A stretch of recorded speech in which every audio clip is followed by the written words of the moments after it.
Hello, everybody. And now begins the awkward moment of me just talking into a screen. I'm Albert, and I want to welcome everybody to this Managing Your Website webinar that we're going to put on today. I'm going to invite Kayla to join us in about a few minutes. I also have Ryan Neiman, our marketing manager, here off stage, helping me out, telling me what to say and what not to say. So today we are going to talk all about website management and go behind the scenes with City of Regina and talk about how they push things through. I'm going to talk about why we picked City of Regina in a bit to kind of focus on them, but basically because they're doing an amazing job.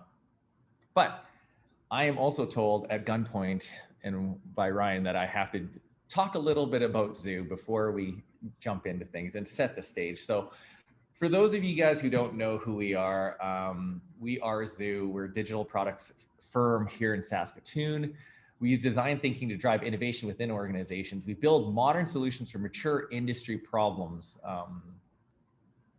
We build big websites, applications. We do a lot of consulting on digital innovation, design thinking, technology, a lot of different things to help companies navigate this whole thing called, technology. But we have to say it in so many words on the screen, so everybody has a different way to describe us. But I'm going to give you a little bit of a better description on who we are. Oh, yeah, right. And a little bit about me. This photo, definitely not staged. I am deep in thought, deep in practice. Yeah, I've been the director of strategy here at Zoo. I've been at the company for about 20 years. I gave my title of design thinking grandmaster just because I don't think this industry even has titles other than just person who does it. But yeah, and it says I'm the founder of Zoo Academy, I guess, AKA I just named it. So I guess I can lay claim to founding it. And yeah, I am a recovering creative director. Back in the day when creative directors were a thing, just wondering, are there any creative directors right now that still hold on to that title? I held on to it and we relinquished it 10 years ago.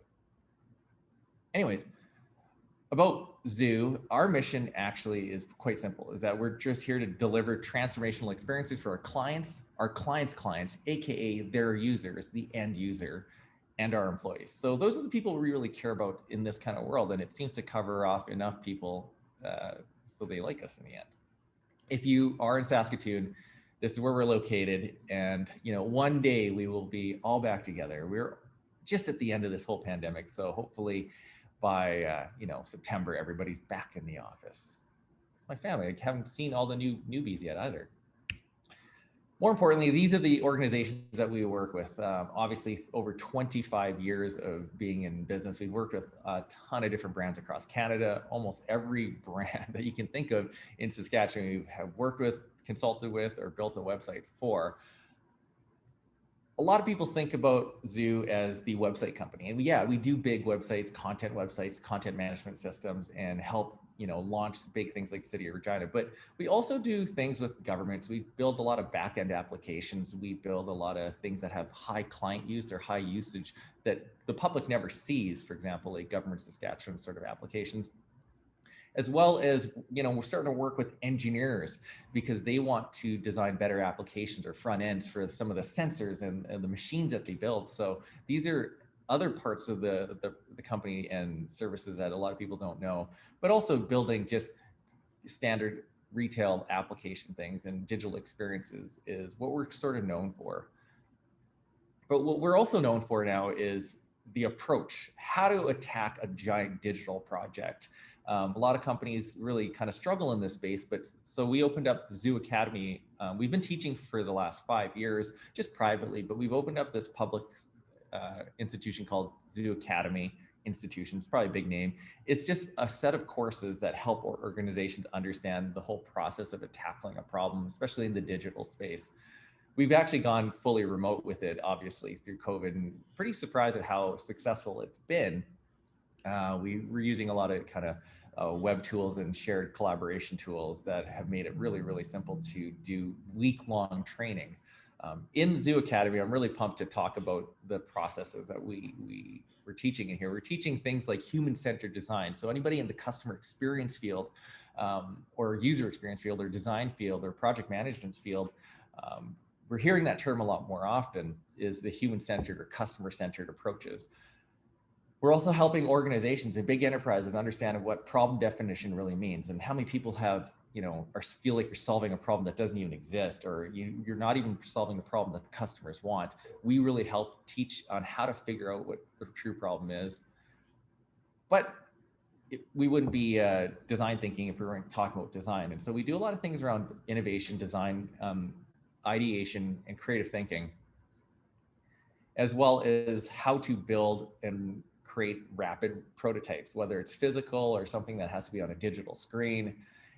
Then we also bring you to the last phase, which is all about testing. So we teach you rapid ways on how to run proper user tests. And it isn't human-centered design unless you're testing. That's our thing.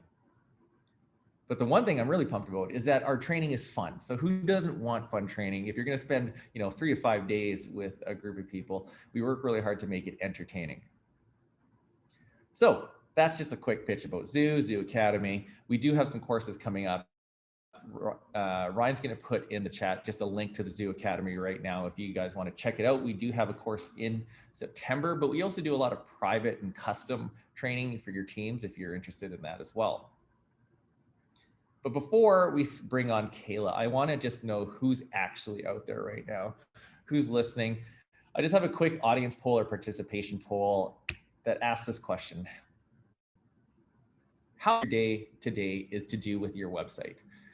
Quick and easy. Just want to know really who we're dealing with here. So is it under 25% of your time dedicated to your website, or is it over 75% of your time? Maybe you are the webmaster and you're solely dedicated, or are you somewhere in between 25 to 50% of your time, or 50 to 75% of your time? So I'll give you guys 30 seconds to decide how much time is actually spent.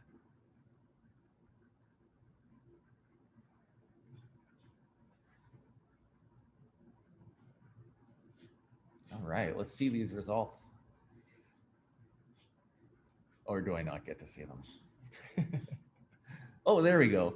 Okay, so looks like over 50% of the people are spending under 25% of your time. So maybe you're a contributor, you're a subject matter expert, or maybe you're somebody who just oversees it and oversees as a team, or maybe you're just really interested in building a team to actually maintain your site. That's good. We do have 9% of people, or probably close to 20% of the people, are between 50 or above 50 to 100% of their time dealing with their website. So this could be some webmasters. And everybody knows, even if you're a webmaster, you still have other duties in the company that aren't necessarily website related. So let's just talk about that and look deeper into website management.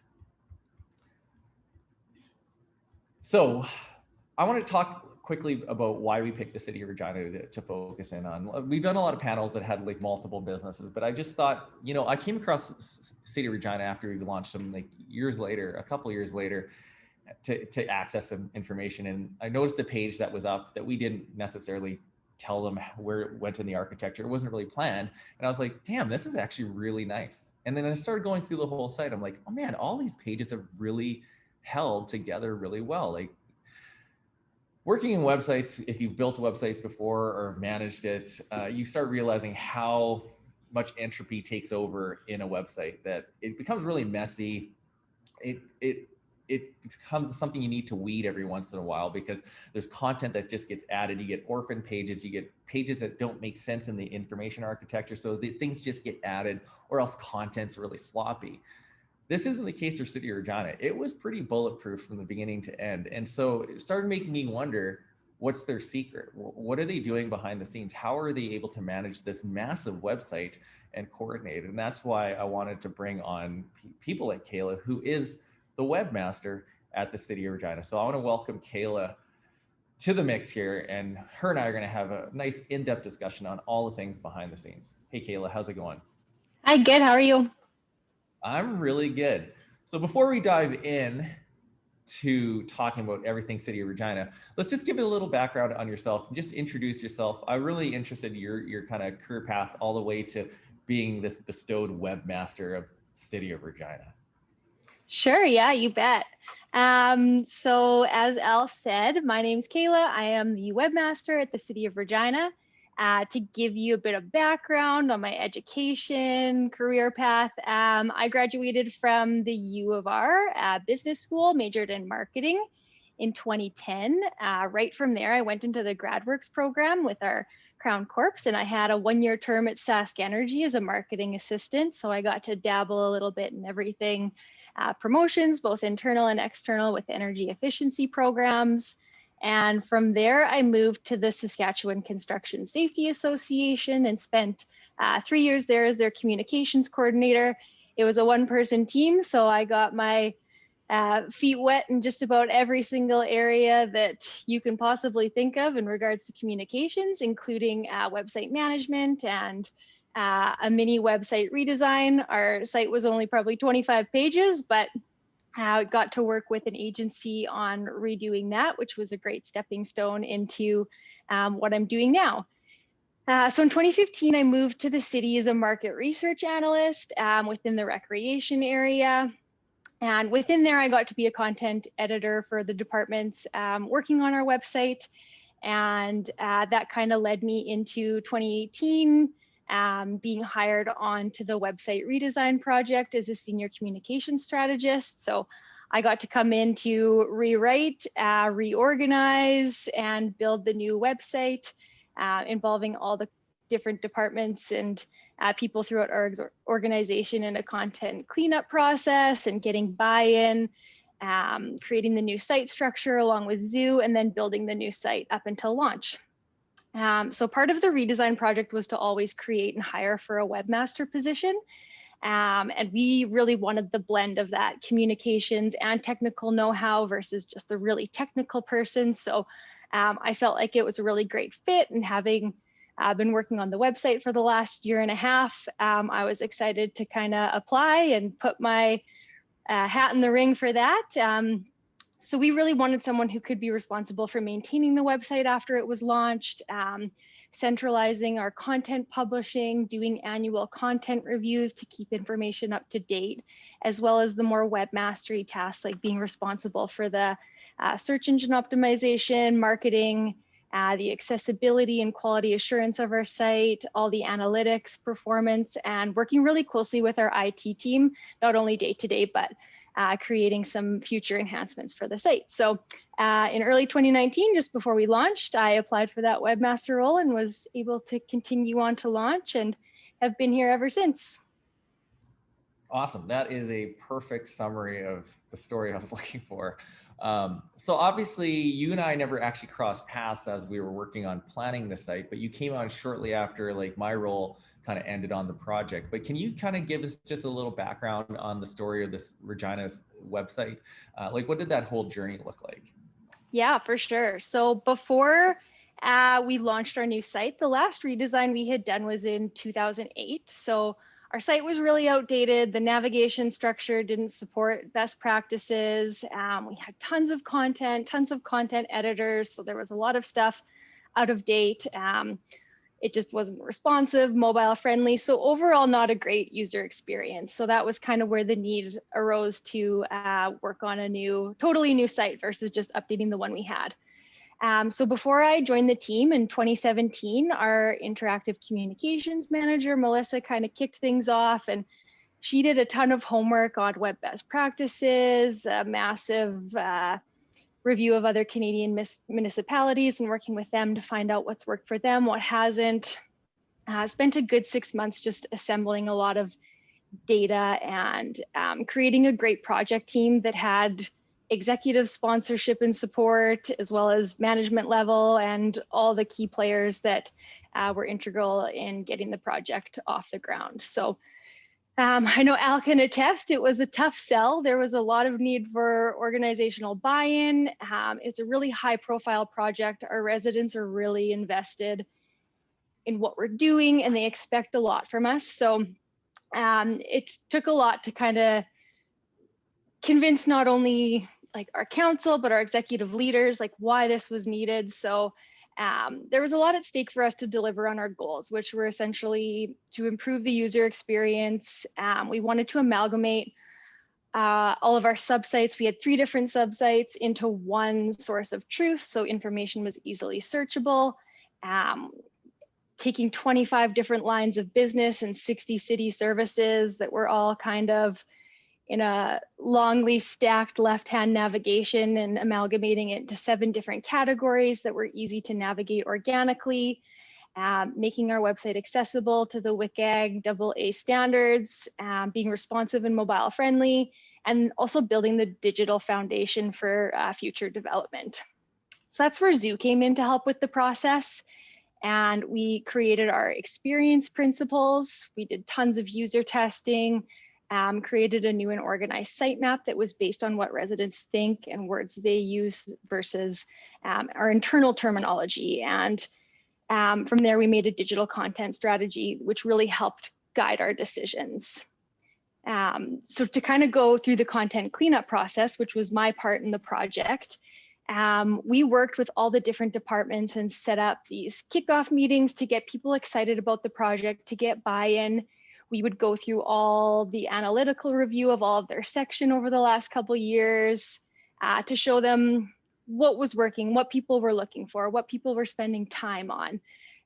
So we were making our decisions based on facts instead of internal assumptions as to what the departments and city staff thought were important. We also did municipal scans of other cities for best practices, ideas, inspiration, where they fit within their sitemap. And then we'd work with them to kind of create a new condensed sitemap, like what pages could we group together, what things don't we need.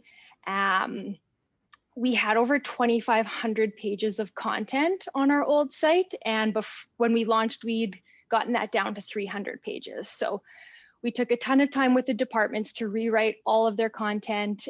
We built it for them in a test site, did all the work for them, made it really easy, which people always like and always works really well.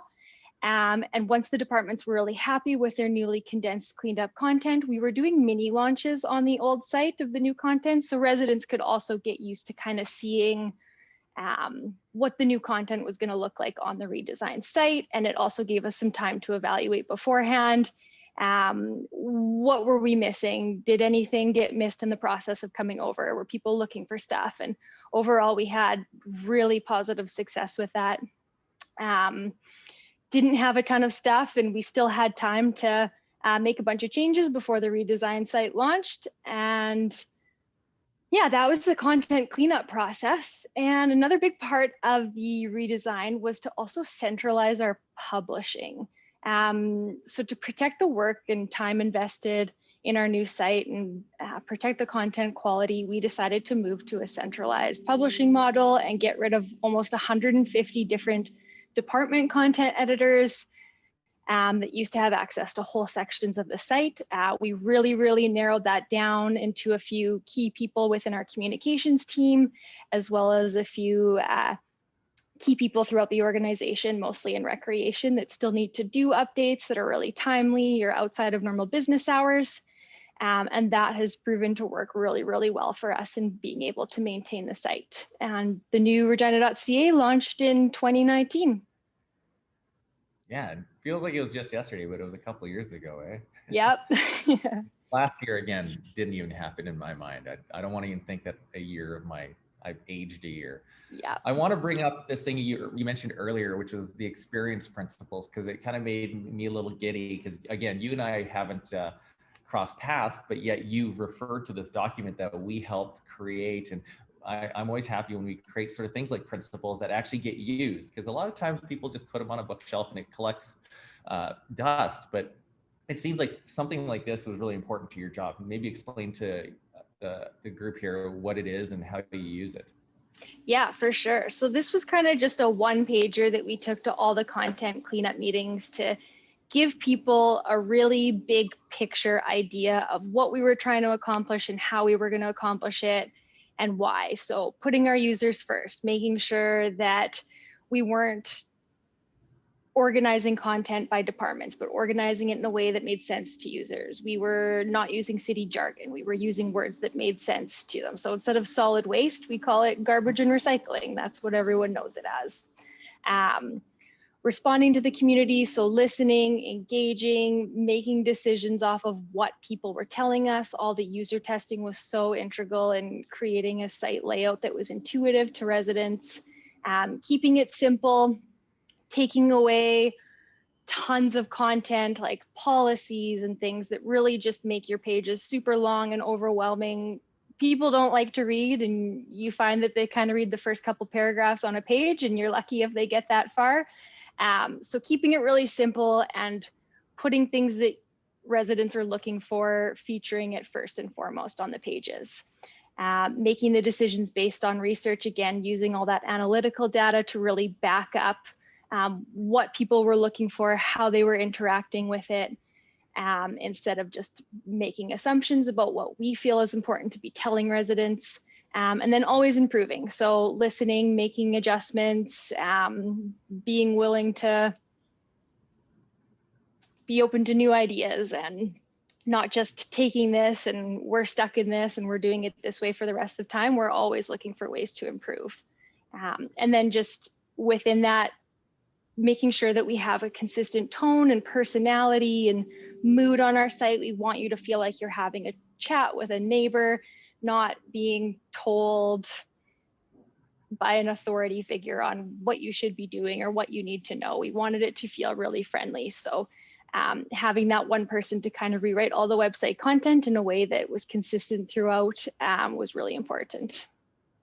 Awesome. No, that's cool. I'm really happy you guys are still using them. Let's just skip over and talk about like day-to-day management of the City of Regina's website. Can you just give us just a really high-level view of like what does the team look like? What does governance look like to when you say website management? Yeah, for sure. So we have a relatively small group. Our communications team has about 12 strategists and 3 interactive communications consultants that focus more on the digital stuff, as well as our leadership team and public engagement team. Like I said, we moved to a more centralized publishing model instead of having all the different department editors that had access to tons of different stuff throughout the site to make changes however they wanted without anyone kind of looking or reviewing or providing insight as to how to keep the content quality, how to keep it simple, the tone, what's relevant, does it look good responsively on a mobile device, does your PDF have the right metadata, that kind of stuff. That was that was the big reason for moving to a more centralized team of web professionals. So myself and our other digital communications consultant, Kelsey, we probably manage about 90% of the day-to-day updates. A few people within our team, our social media person, he's a great backup for web updates as well, and does some stuff like service notices and road reports. And we have our media person who puts up the PSAs. But other than that, it's really just kind of some very specific people in recreation that have access to things like opening and closing dates on a table, or what's the status of the athletic fields and ball diamonds today. Things that change really often that would be hard for our team to kind of be doing, that they can really easily do and as part of their day-to-day jobs. We've given them access to do that, but we've moved from about just under 150 content editors to under 25 total. Yeah, so how it kind of works day to day managing it, all our communication strategists, they work with their different portfolios and departments to kind of create the content or come up with content ideas, and then they'll work with Interactive, myself and Kelsey, to optimize it for web and get it up there. So what governs us really is our digital content strategy, and those experience principles are one small piece of it, but the digital content strategy really outlines the best practices, kind of all of the different things on accessibility and why we do things the way we do. And it's just a really great resource and tool to kind of back up all of our decisions, keep up the quality, and making sure we're using best practices in writing for web. Okay. And so what does the technical team look like from the programmers and designers? Do you have people internalized for that? Yeah, we have a really awesome team in IT. They are definitely the technical know-how experts that work on the back end of the site. We have a couple of programmers and analysts, as well as business services consults. So they really kind of work with the IT team, and similar to how our communication strategists have portfolios throughout the organization, the business consultants in IT also have those. So they meet regularly and kind of know what departments are looking for, what we can help them with on the web, and not just on the web, but third-party applications and different things like that. So we have a really strong three-person team that we work really closely with in IT. For sure. I got to give a shout out to when we were working with Ryan and Carlo. Like a lot of times we program our own sites in Drupal and then deploy them. But this was an interesting case where we had to design, architect, do the strategy, and then work with the IT team.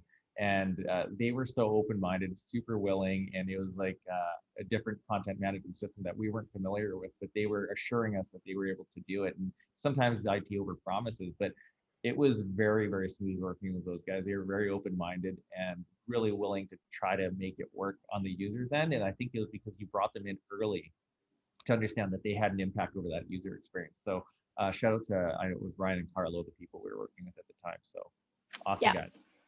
Let's talk about just an example of, give us an example of how like a content goes from ideation all the way down to getting published. Just talk about those major steps. And I think a lot of people here just want to kind of compare their workflow with yours. So can you just walk us through just an example? Yeah, for sure. So, um, like we have tons of different web updates, from really small things to adding a date or adding a paragraph. And lots of that stuff can simply be requested by email. Sometimes it's from the departments directly, depending on how simple it is. Sometimes it's from the strategists. And then we have other things that are a little more complicated, like lots of new programs we put out. For an example, we just did our new Adopt a Storm Drain program. So the strategist worked really closely with the department to kind of come up with the concept and the idea, and then she would write web content. We would put it all together, and then we have to work within a team of our media person, our social media person, to make sure that we're creating all that content in advance and launching it at the same time. So that's a really well-oiled machine of usually like 4 or 5 people that are kind of involved, and we just keep in touch, whether it be over emails or Teams, to bigger changes like new pages or massive changes to content or new information that they want uploaded. And that typically takes a little more work, and that's where my role gets really heavily involved. An example would be, we just launched a new sponsorship program. So we've got a new sponsorship, naming rights, advertising program with the city. We had no information about that before, so we kind of sat down and looked, where would this work well within our site? It's really targeted towards business. The business and development section would be great. How can we organize this content? And then what I would do is take the content that they provide and the information they had and create a test layout in our test environment, which is a replica of our prod environment that's only available internally. So employees can kind of see the web content in action. They can play around with it. They can send it to the departments to review. So they really know what they're looking at. Instead of just reviewing content in a Word document, they can see the pages all laid out and how it's going to look to the residents. And then we can kind of work back and forth from there to make sure we're at a place that we're happy with before we launch it live to the public. Awesome. So that sounds like a really smooth system. So out of that whole workflow, what part of that system do you feel it works really, really well? I think the thing that works really well about our process is that it is simple. Like, we don't have any magic bullet or utilize a lot of softwares or fancy tools to kind of organize that. Like, we dabbled in using web forms to put requests through formally, and it's something that doesn't work. I feel like a lot of people can relate to just the fatigue of different systems they're having to use on a different basis, and putting in a ticket or filling out a form. Like, those things just, it adds a lot of stress to people's planning. And we have such a great small team that all works really well together. We keep up to date on all the different projects happening. We meet multiple times a week to make sure everyone's kind of in the loop on things. So we all kind of have a really good idea of things that are coming up and what's going to be expected. And I think also the planning and prep work has given us such a good, solid foundation to work from. It does make it really easy to keep continually doing web updates on a daily basis. Right. That was the one thing I think I was really surprised just talking to you. I just, after looking at the site, I thought, oh, they must have like this massive like room with dashboards and software that allows things to automatically, publish. But I was surprised when you said you barely even use a spreadsheet. You guys just use Teams and email and just track things normally. And I like that because I want people to know that this can be done even at a large scale. It seems like you guys are managing just fine. Yeah, for sure. It's definitely been great. And I think having the test environment too, to kind of plan your work in and have people review it has definitely been a really valuable resource for us. I just thought of a question that I totally didn't prepare you for this, and I'm just going to ask it. Is that now that you've worked on the site for so long, we've tested that information architecture in the sitemap several times for tree draft. Ryan, you can put a link to maybe Optimal Workshop and tree draft to test your IA multiple times to get it down to what we think should be the one at launch. Now that the site's been live for a couple of years, like how solid is that IA? Or if you had a chance, have you tweaked it a bit? Have you guys moved things around? And it's okay. You're always constantly learning. And one of your principles is like, we're always improving. So not being afraid to, change and move things around based upon how people are using it.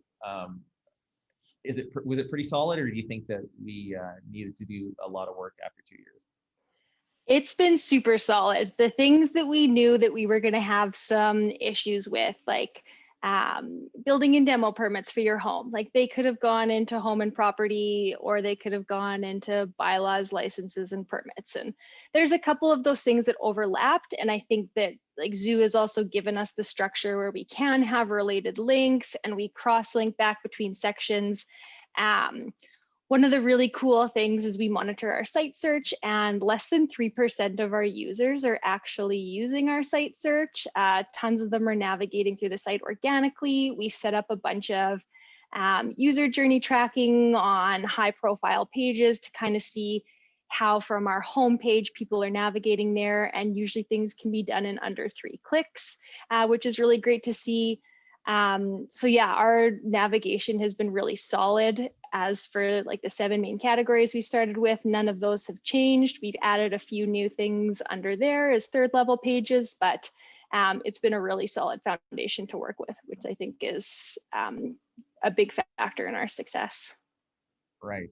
You've also mentioned earlier, to us that you use other pieces you do have some software, and the one that you seem to lean on quite a bit is SiteImprove. Yeah, SiteImprove has been a great tool. We heavily use Google Analytics and Google Tag Manager, but the SiteImprove tool is awesome for things like making our quality assurance checks really easy. It sends us emails if there's broken links or little things like that, so we can always keep on top of the content quality. It has a really great accessibility module that has been really important to us, making sure that we're meeting those WCAG standards and exceeding the industry benchmark there. So it's got some really cool tools that have kind of helped us with our site, as well as just other really neat analytical tools that Google doesn't have. It has behavior maps, so you can see your page, you can see exactly where people have clicked on the page, scroll maps, lots of cool different things that are just more in-depth analytics and more visual stuff that we can really show to kind of convey why we're making these decisions. Yeah, so it's more data, and that's the whole point, is right, getting data to make decisions. Yeah, Let's absolutely. talk about not just like a small update that gets pushed through, but maybe something major. Like when now, like you guys are kind of really quite independent with your website. So when you're planning like a major feature or major upgrade to the website, maybe just walk us through how you handle that and your role in doing that. And I know you have an example. Yeah, so our elections that were just hosted in the fall, that was probably the biggest update we've done to this site and the most robust project that we've worked on. So this kind of goes back to internally, our staff see Elections Regina as a separate entity, but the residents of Regina don't. And we wanted to bring all of our subsites into regina.ca and not have multiple websites where people are having to go look, since elections only happens once every 4 years. We had a lot of problems last time with indexing the site. People couldn't find it on search engines. The site's so short-lived, it didn't really make sense after we've amalgamated all these subsites into regina.ca to have this standalone election site that's only going to be around for 3 months, have our staff learn how to use a whole new content management system, all of that. So we kind of followed the same process we did with the redesign in selling it to the organization that we can have it as part of regina.ca, but still give it its own brand and identity, which was really important to them. So we changed up the colors, but used all the same tools. So you're still on regina.ca and you can still tell you're on regina.ca, but you feel like you're in this different area and you feel like it's a different thing. So that was a really cool project to work on. It definitely made a big difference in leveraging the credibility and indexing of regina.ca so that elections results were up and running within a couple hours. And even with the provincial competition of the election, we were indexing really well, right up in the top 1 or 2 results on each page, which was awesome.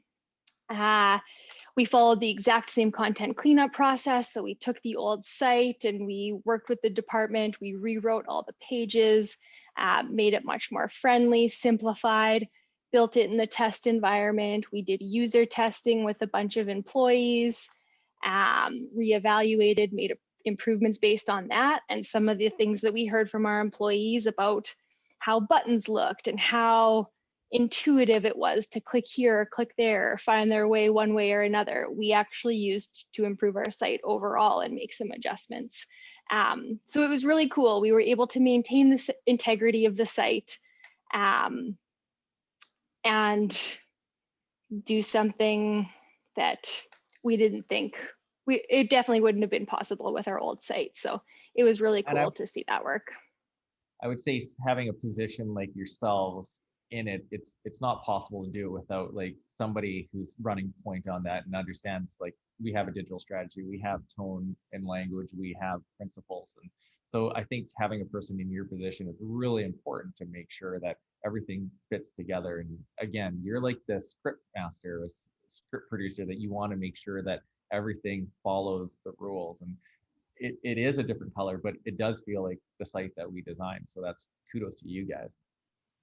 Yeah, that goes back to our programmers being so awesome too, and being able to adapt and use all the tools that Zoo gave us to be able to do that instead of building a whole new site. Before we take a couple questions, I just want to talk about just measurements in general. Like, how do you know the site is doing well? Like, what do you guys measure to report back and say this is successful, we should still keep dumping money into it? Yeah, there's a few things. I would say our key indicators of success are, we really wanted to reduce calls to Service Regina. So our residents able to self-serve better, find information online, contact, use our web forms, all of that. And we've definitely found success in reducing the amount of calls to Service Regina. More people are using the web form all the time. So that's been a really great indicator of success. Analytics have been huge. We wanted to reduce the session duration. We wanted to reduce the amount of time spent on a page. We wanted to reduce the amount of pages people were clicking through to find information, really optimize our site search, and finding out that lots of people aren't even having to use our site search is really great. And then feedback, both internally and externally, like what are the departments hearing? What's working for them? Is the information we're featuring, is that what people are actually looking for?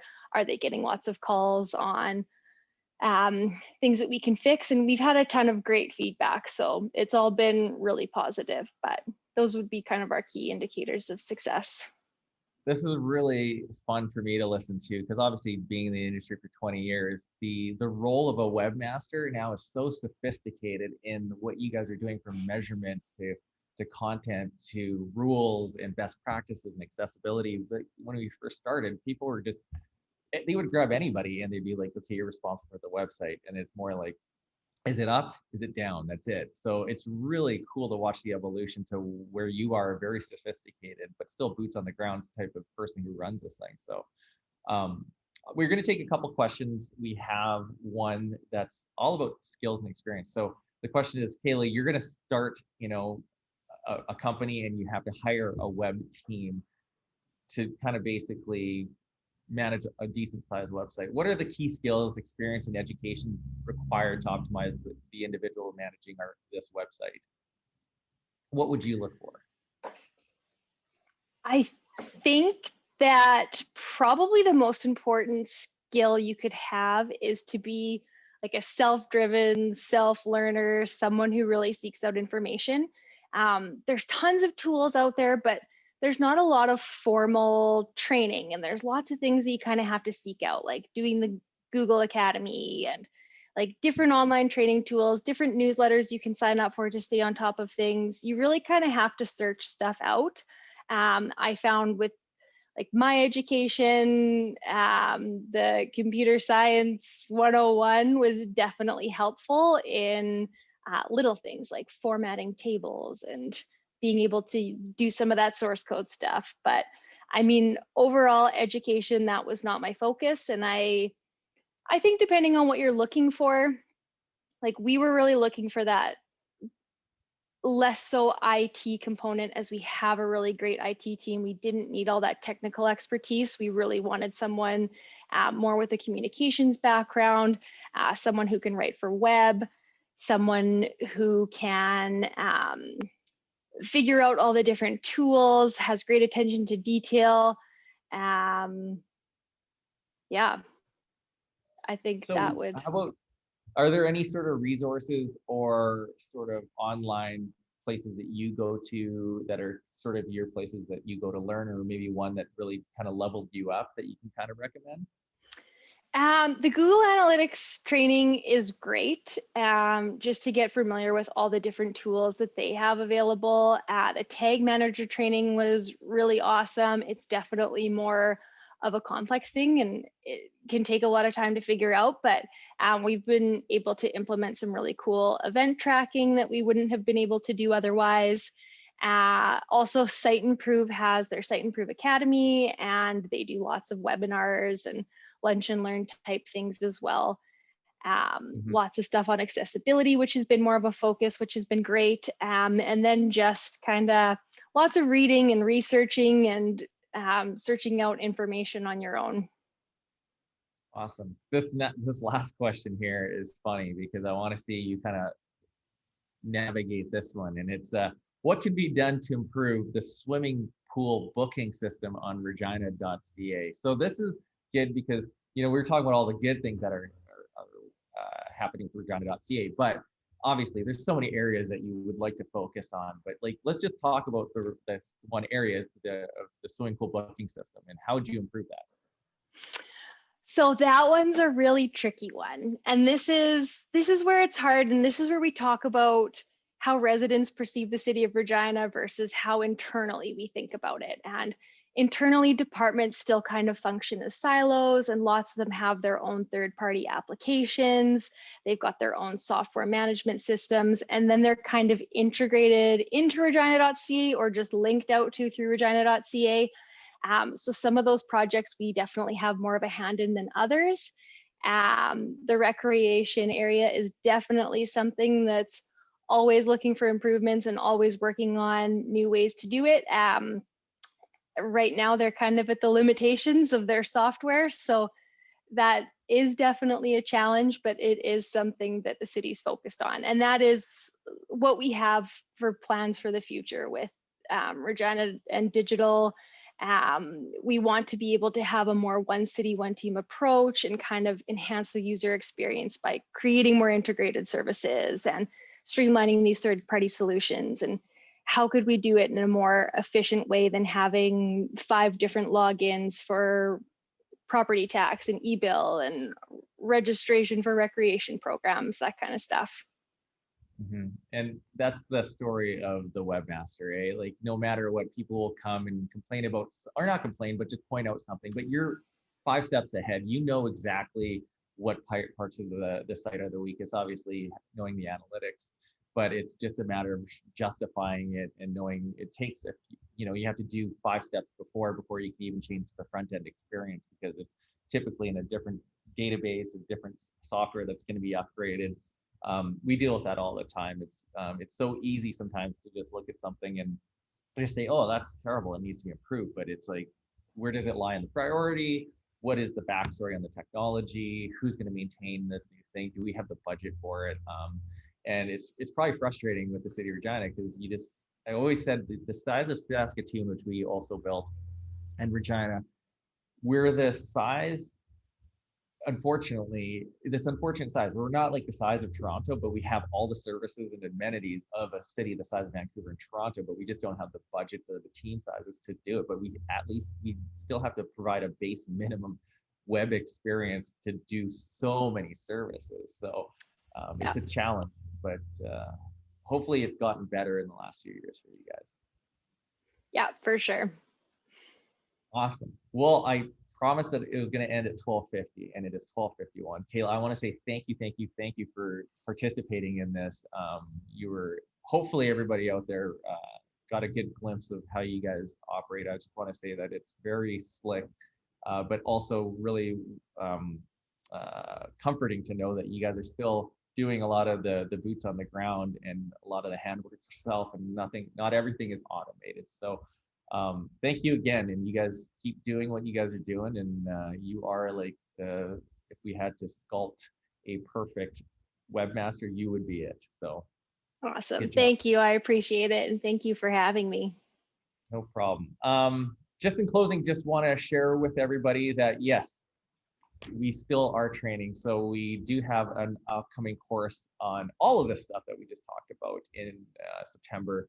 It's going to be more focused on maybe the planning of innovation and wireframing and interactive ideas in September 15th to 17th. That's what it says. So you can learn more about it at Zoo Academy. And I know that we're about half full. So we only take about 8 to 10 people in these courses because we want them to be highly participatory. So anyway, with that, no more pitches.